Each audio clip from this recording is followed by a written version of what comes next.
But by heart, I'm Ghanaian, and by mind, I'm Jamaican.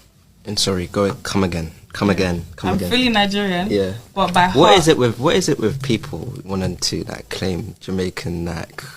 You know what it is? I don't even want to claim Jamaica, but I just like their music. Where's it come from? It's because I like their music, so I feel like I'm now a part of them. So when we were kids, we used to like Taylor Swift, so that you're not white. These African people, we ain't trying to beg it. Like, wait, you think you're... Ladies and gentlemen, what happened when people from across Africa stop scrolling and start speaking directly to Jamaica? The answers are powerful, emotional, and in some cases, completely unexpected. Today, we are reacting to heartfelt message from Africans expressing their admiration, respect, and appreciation for Jamaica, from music and culture to resilience and global influence. These comments reveals a connection that runs much deeper than geography. Make sure you stay until the end because some of these messages genuinely caught me off guard.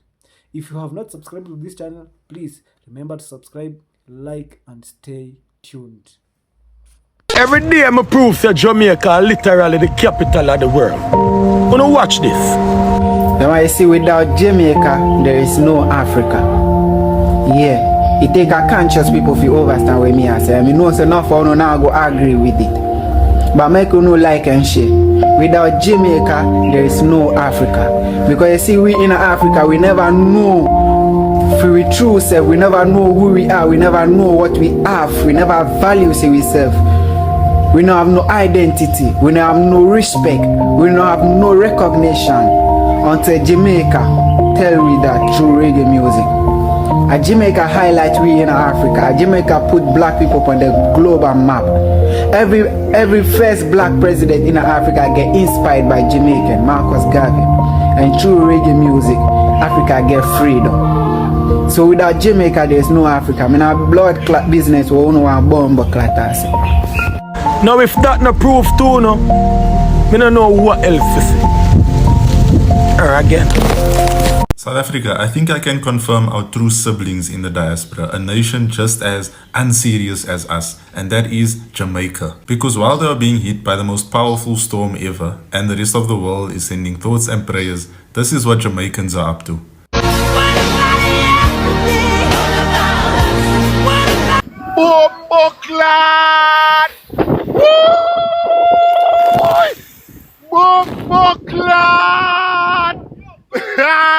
Jamaicans are probably the closest thing to South Africans outside of Africa. I even asked who should replace the Afrikaner refugees, and a lot of people said Jamaicans. That connection has always been there. Even growing up in Cape Town in the colored community, we had Rastafarians. I'm not sure what the story is behind that, but there were Rastafarians. Reggae music has always been really popular in South Africa. Then there's the party culture, the humor. There's always been a lot of similarities. I think after we win the World Cup in the USA next year, we must stop in Jamaica on the way home and have an after party. I think that would be more intense than the storm. South Africans and Jamaicans partying together. But as unserious as we are, we hope and pray that everyone remains safe and that the island recovers quickly. Shout out to all the Jamaicans. You Jamaicans are more African than certain Africans here on the African continent. Yeah. I love these Jamaicans because they know the truth and they know where they're from. They understand Africanism, true Pan-Africanism. Jamaicans that comes from within for the Jamaicans, African unity, Pan-Africanism. We need look, Jamaicans, you are welcome to your motherland anytime, any day. Even in my house, you are welcome. These Jamaican people are the best when it comes to this, and they show so much support even for Burkina Faso's Captain Ibrahim Traore. Yes, the Jamaicans are out here. I saw you guys protesting on the 30th of April in support, in solidarity with Captain Ibrahim Traore. In my opinion, the only one and truly head of state of Africa. Yes, yes. Do your thing, get online, tweet about it, put an X out there, show your support, go out there, continue to make noise because these freaking Western countries are out here with a freaking agenda. Burkina Faso is not enough. That's why they're also pushing a narrative regarding that South Africa. You understand? South Africa. The hatred between Africans and Caribbeans is so strong. This is during Windrush, right? God. Windrush came when? What is the Windrush? The 1930s? Yeah, when Caribbeans came over to England to help after the First World War. So, yes, right. You know, they came over the 40s and 50s and 60s. They came. And, you know, that colonialism, they brainwashed Caribbeans, Jamaicans, and didn't even know that they were descended from Africans. Right. I went to school with kids who had no idea. No, man, I'm Jamaican. We're talking about. My mom and dad are Jamaican. And I'd be like, you weren't in, your ancestors were brought to, they did not know. Wow. Until Roots came out. They didn't know because they were deliberately kept uneducated. Yes. I'm so disappointed in Gina and the way she spoke about the Caribbeans, especially the Jamaicans.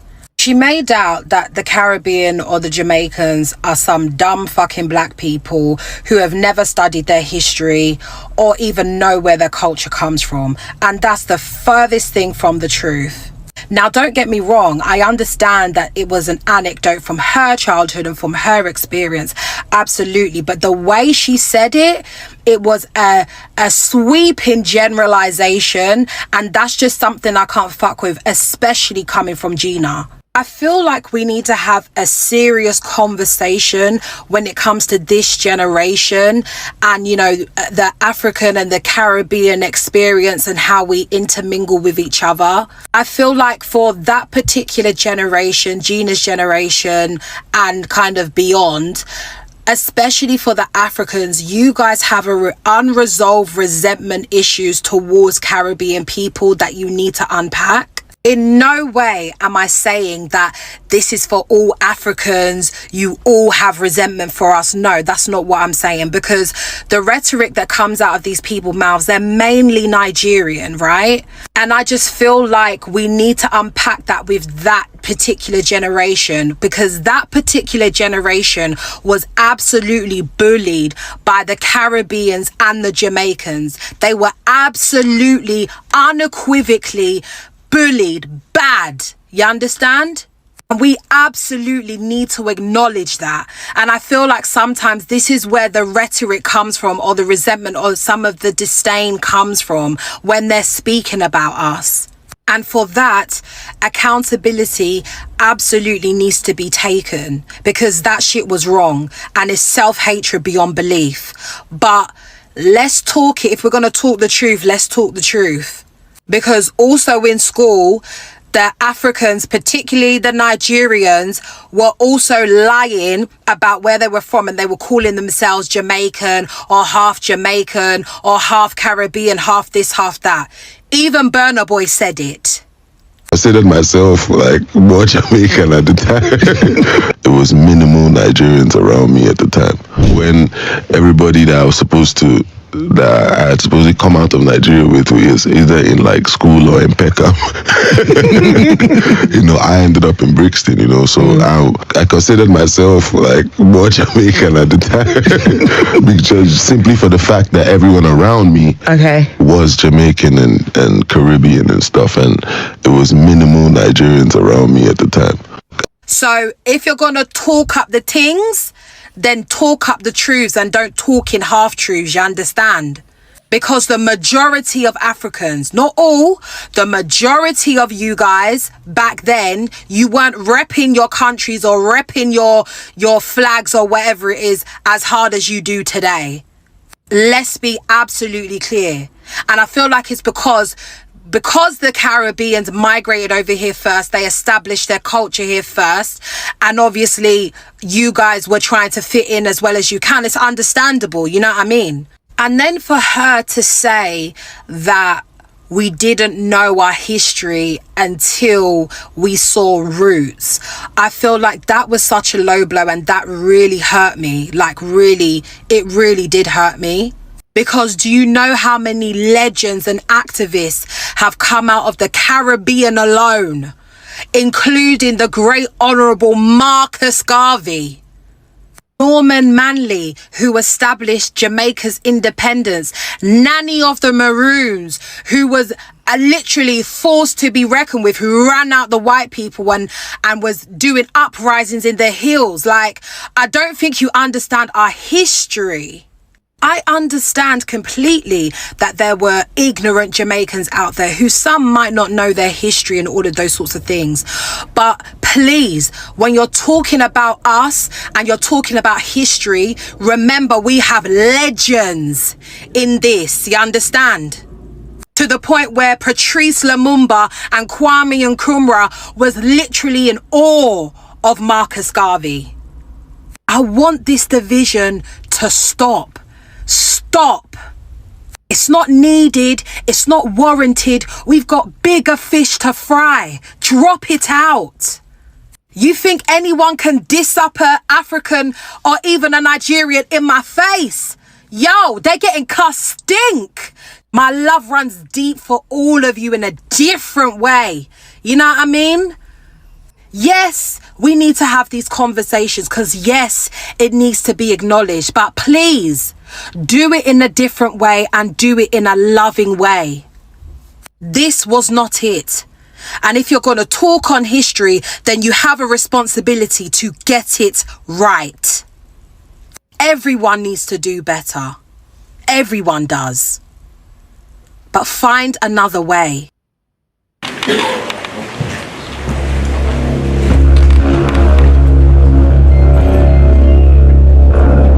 The people of Jamaica and all the Caribbean listen to me today. Let me begin with a truth so unsettling that many leaders would rather swallow their tongues than speak it aloud. There is a kind of help that destroys a nation, a kind of friendship that weakens a people, a kind of aid that comes not to build, but to bind. I know this because I watched my own country, Burkina Faso, fall into that trap slowly, quietly, and almost without realizing it. And when we finally woke up, we discovered that parts of our destiny were no longer in our hands. They will come to you with briefcases full of money. They will smile. They will promise you roads, hospitals, and schools. And then, one day, you will wake up and realize you no longer own your own country.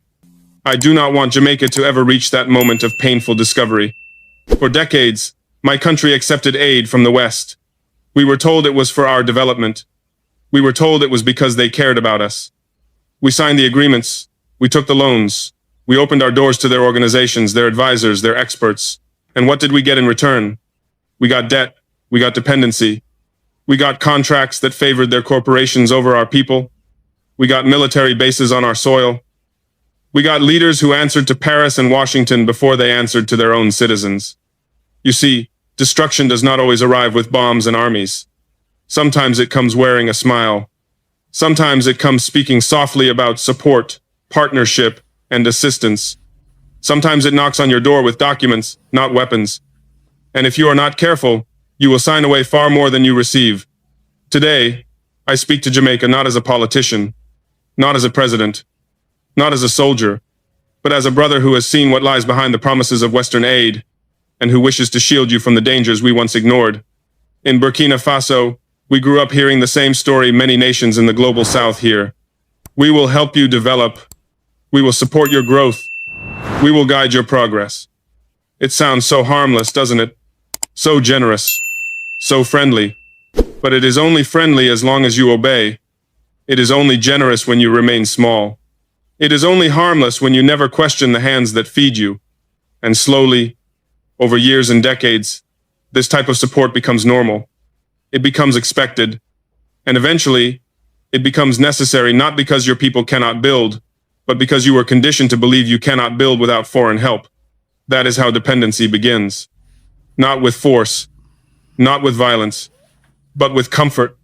Jamaica, you are a strong nation, culturally, spiritually, historically. Your people are vibrant and creative. Guys, when Ibrahim said, I greet you with the fire of the ancestors in my chest. Jamaicans, I greet you with the fire of my ancestors in my chest. Ibrahim Traore, if you don't know who names sir, go and go look it up. It's not too late. Go and go look it up. Because of the ongoing and devastating war, the imperialistic forces have tried to tear our uniform. Go look it up. Because, listen, we ancestors put on something that a man there, and we need to be supporting him. We need to be supporting him with everything what we have of him and deliver the black race. He was sent to deliver the black race, I kid you not. Guys, go research him. You have social media. What they did to Gaddafi, what they did to Patrice, it cannot happen to Ibrahim. Me know spiritually that man is up in his spirituality, because 21 attempts on this man's life and he's still alive. He's still pushing. He's still doing all the way the other African nations them not doing. Everybody are pulled together. Guys, we as Jamaicans, we need to pull together as well. The man say Africa's stories is Jamaica's story. We are not different. We are not separated. We are not isolated. Right now, Ibrahim Traore, you have our protection. You have our love. You have our backbone. I say. The reason why Africans have this negative connotation on African Americans is because of the stereotypes, what they're seeing on TV. For an example, my mom, she's American. I don't know what part of Africa she was from. My dad, he's Ghanaian. She's American, like. But at the end of the day, I don't know. They're American. But you wouldn't say that to a Jamaican. But they're African American, though. Would you say a Jamaican don't know what part of Africa he's from? Jamaicans are Caribbean, so they already have their own. Like, would you say he don't know what part of Africa he's from? But he know where he comes from. He comes from Jamaica. Jamaica is from Jamaica, right? Yes. An American is from where? An African American is from Africa and America. And this is why that term is confusing, is which I hear people just say Black Americans now, because we try to do the right thing and at least acknowledge our ancestry. You don't see a Haitian saying I'm African Haitian or a Jamaican saying I'm African. We try to do the right thing and acknowledge our ancestry, and now it's being used. Well, what part? Like, no, just for that, we just Black Americans now. Like, fuck all that African American shit, bro. We Black Americans now. Ghana did something that no other country in Africa has ever done. 2019, they opened their doors and they said, if your ancestors come from this continent, you're welcome to come home. The year of the return, over 1 million people responded to that. People responded from all over. They were coming from America, they came from the UK, they came from the Caribbean. Some came to visit, some never left. Every other country was trying to get people to leave. But Ghana, they were trying to get the diaspora back. I know what it means when your people are scattered all over the world. But I haven't seen a country to say, come back to our country and actually really mean it. Ghanaians, drop your city below in the comments. Tell me where you are. I'm reading every comment. Welcome once again. One thing that immediately stood out to me is how many Africans see Jamaica as more than just a beautiful Caribbean island. They see it as a symbol of strength. Despite its relatively small population, Jamaica has made an enormous impact on the world, whether it is through reggae music, sprinting dominance, faith, food, or culture. Jamaica influence has reached places many people never imagined. What's amazing is that these messages aren't just compliment. They come from people who genuinely feel a connection with Jamaica. Many Africans spoke about how Jamaican culture feels familiar. They recognize the shared tradition, values, rhythm, and even expressions that remind them of home. That connection isn't accidental. It is rooted in a shared history that stretches back generations. Another thing that really stood out was the respect people showed for Jamaicans' confidence. Around the world, Jamaica has built a reputation for punching far above its weight. Whether it's dominating the track, producing legendary music, or influencing global fashions and language, Jamaica continues to prove that size doesn't determine impact. Many of the comments reflected that admiration. People weren't simply praising Jamaica's achievement. They were celebrating the determination behind those achievements. That says a lot. It is easy to admire success, but it is even more meaningful when people admire the journey that created it. Of course, music can up again and again. Reggae has done something few genres ever accomplished. It has crossed borders, language, and generations. For many Africans, reggae isn't just entertainment. It is a message. It is a hope. It is a resistance. It is unity.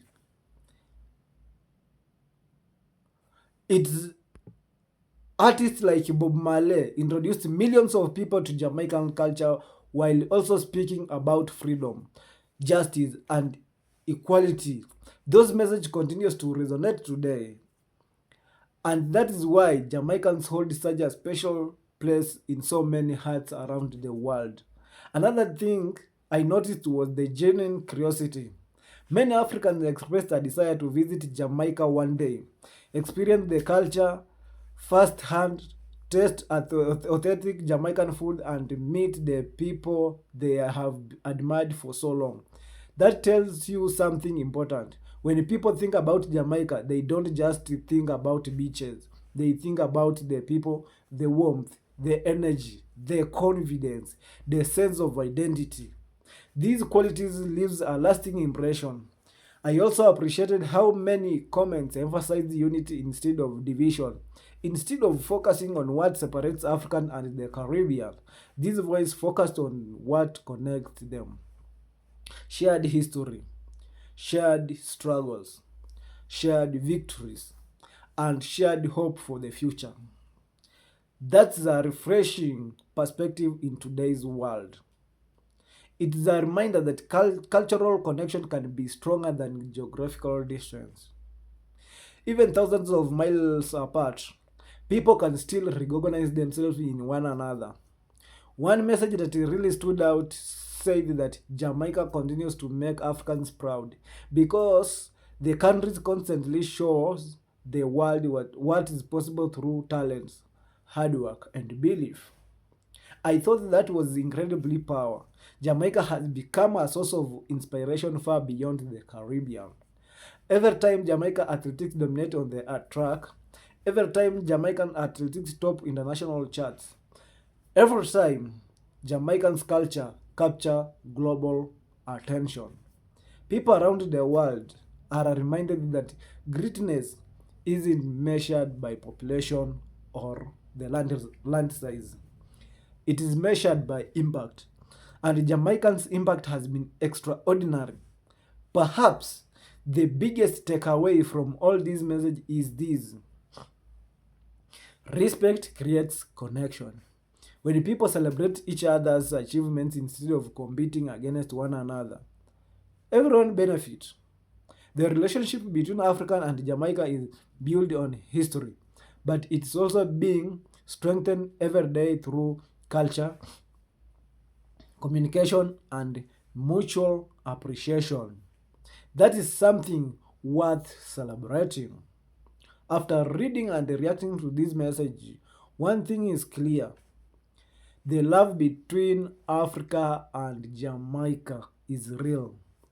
It is built on shared roots, mutual respect, and cultural pride, and an appreciation for what both regions continues to contribute to the world. Moments like this remind us that even oceans can't separate people connected by history and culture.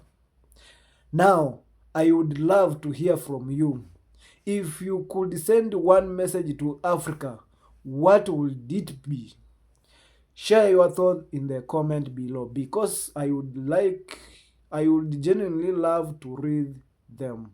If you enjoyed this reaction, don't forget to like, subscribe, and turn on notifications so you never miss another video celebrating Jamaica and the Caribbean and the incredible connection that bring people together. Thank you for watching, and I will see you in the next video. One love.